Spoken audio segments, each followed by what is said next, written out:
There are two basic patterns that show up a ton in strength and conditioning. One is the squat and one is the hinge.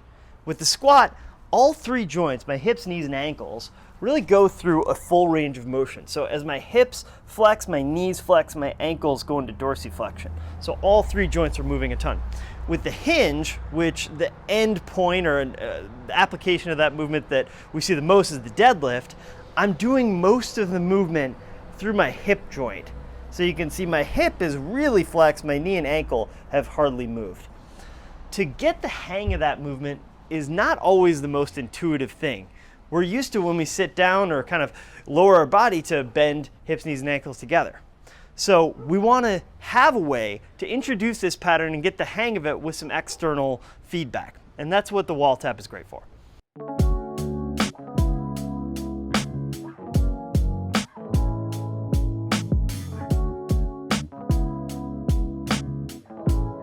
What's great about this pattern is that it loads the hamstrings, but it also allows you to lengthen your hamstrings, load them through a full range of motion.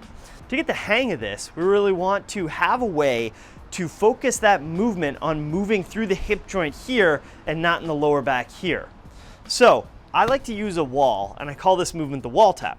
I'm going to set up with my feet hip width apart, which means that if I just go straight down from my hips, the outside of my hips is the same as the outside of my feet. I'm going to set up about 6 inches in front of the wall. What I want to try to do is keep my abs tight, squeeze my butt, contract my quads, pull my shoulders back, tuck my chin, get into this straight line from bottom to top posture. And then I really want to make the movement happen at my hip. So that means that my pelvis and ribs don't move apart or they don't move together. I'm not extending my lower back, I'm not flexing my lower back. The tendency is most people tend to tilt their pelvis forward and arch their lower back as they go into some kind of a hinge. We really want to train just moving through the hip joint itself. So I set up a little bit in front of the wall, and I just want to reach back, tap the wall with my butt, and stand back up. My knees, you can see from the side, are bending a little bit, but they don't move forward and they don't move backward. Really nothing below my knees moves at all. You start relatively close to the wall. Just get the hang of the movement. You put one hand in the front, one hand in the back, just to make sure you're not getting any extension in the lower back. Once I get the hang of this, I can take a little step forward. And a small change in the position of your foot is going to make a big difference in how much angle there is at your hip when you're in the bottom or when you've touched the wall. And you'll get to a point relatively quickly where you can just barely get to the wall. It should be about here for me. And I gotta work really hard. And you can see my toes coming up. That shows I'm shifting my weight back a little bit. I want to keep my feet flat on the ground. That's about as far as I can go.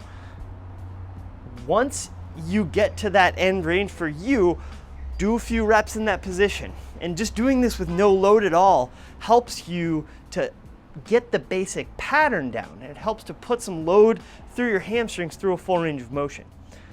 Once you get the hang of this, then you can progress to movements like the Romanian deadlift, where we add a load and basically go through that same pattern.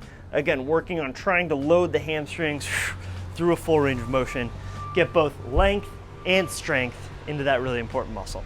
So try the wall tap when you're warming up for deadlifts, or just to begin the process of getting your hips stronger and more flexible and building up the all-important hamstring.